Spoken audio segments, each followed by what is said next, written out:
What is going on, everybody? Welcome back to the channel. And guys, it's looking like going into Q4 this year, we're actually going to have a slowdown in Pokemon investing. A lot of items are either going to level off or they're going to lose some value. And we're going to talk a little bit about that today. This might be the end of Pokemon investing. But before we get deeper into that, I do want to give a shout out to today's video sponsor, the Shiny app. Shiny is a mobile app that helps you track your TCG investments, whether that's in Pokemon, One Piece, Yu-Gi-Oh, Magic, Disney Lorcana, Sorcery, or Gundam.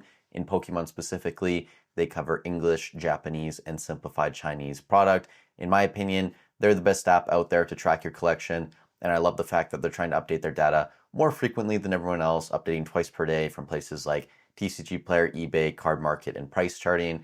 And the best part about the app is that it's absolutely free, so I'll leave links to the Google Play and App Store in the description and pin comment down below. And thank you to Shiny for sponsoring the video. Now, to get into today's video, we are going to talk a little bit about the Sword and Shield era related to other eras and also related to Rudy's newest video where he's talking about there being a market slowdown. The title is definitely clickbait. He doesn't talk about a $2 million loss at all. That said, I can respect the clickbait game. You know, we are on YouTube, but Rudy in this video is basically talking about how he thinks there is going to be a slowdown. People are going to be, taking profits over the next couple months, some stores included, and we're going to see the Timmies get flushed out. People are going to freak out, sell their product, etc.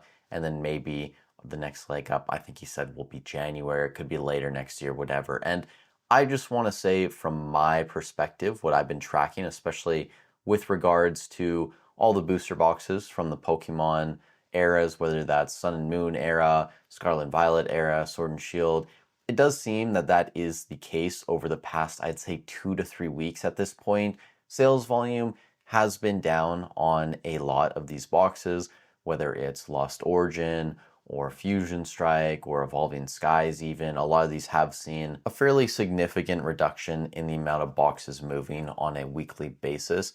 Also, when we look at inventory levels, the amount of boxes listed below a 20% leg up, they have increased pretty much across the board for every single booster box and across every single era, whether that's Scarlet and Violet era, Sword and Shield, and even going back to like Sun and Moon era. I haven't done the XY update in like 3 weeks, 4 weeks. It's coming up here, I'm pretty sure this week or next week, but I imagine that that is going to be similar. I actually just did the Sun and Moon update yesterday, though I didn't really talk about it in yesterday's video, but for the most part, average sale price was down on all the booster boxes. I think a couple of the earlier Sun and Moon sets actually were a little bit higher than normal, but a lot of the tag team sets were actually down by a couple $100 in terms of average sale price. So that is something to note. Now, I'm still not super worried. I mean, we already went through this earlier this year. You can see here from around like mid-May to maybe early June, from there on to maybe early August. So there's a couple month period where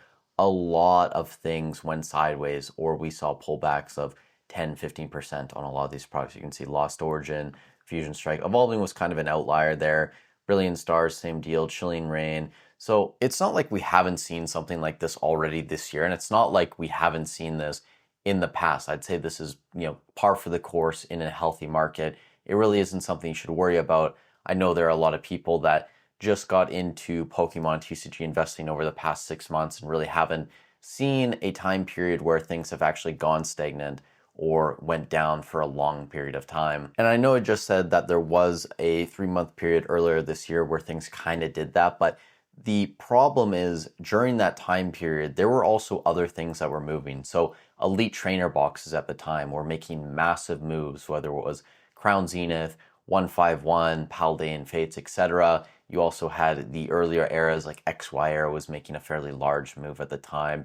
A lot of cards were continuing to pump. So it's not like everything was going down, whereas this time around, we might see just across the board everything kind of taking a step back. Now, I will say some of these Sword and Shield sets today, when I looked at the data, are still in a decent position. So obviously, Fusion Strike, Lost Origin, Evolving, these have kind of taken a step back, but Brilliant, Chilling, and maybe a couple other sets, these are still in a range where they could see some upward growth in the short term. And even compared to the very high levels we saw maybe like a couple months ago at this point, the sales volume is still respectable on these compared to a lot of the other boxes in their era. So I think these are doing all right. And maybe that just has to do with people seeing them around that like 500, 550 range. And maybe there's a bit more value there that people can squeeze out of these boxes in 2025. It's kind of similar to maybe Prismatic Evolutions at this point, which is almost 140 in ETB. It just seems like a couple things are potentially undervalued, and this is where people are putting the majority of their dollars right now. But for the most part, when we are looking at a lot of the booster boxes, when we look at a lot of the ETBs, which the update will be Friday in the spreadsheet, and then also you look at a lot of the top cards over the past couple weeks, they have been pulling back for the most part. I mean, there's some cards that are still going, but the majority are just taking a break at this point from gains. Now, Rudy says in his video that this is probably going to be across the board as well in terms of all the games being hit, not just Pokemon.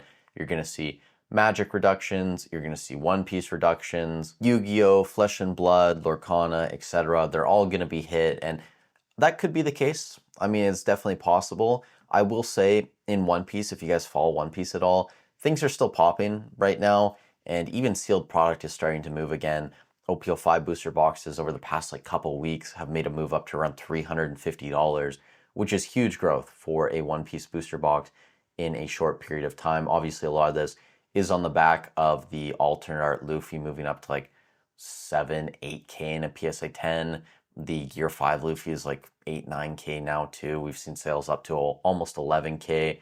A lot of the SPs in the set as well are moving because there's the Nami in there, the Uta, and a lot of those cards, or characters rather, are going to be in EBO 3, which is the basically waifu set of One Piece that's coming up next year. And then also OP11 is just continuing to move. I mean, yesterday I made a video on the One Piece channel. This box was around 164. We're now up to almost $170 today. And this has, again, the gold Luffy in there, the silver Luffy. You have the Luffy Gear 4 manga. You also have Luffy Zoro SPs. You have a Stussy SP that's playable at this point. So I'm not saying I disagree with Rudy's take. It's entirely possible that every single TCG gets hit.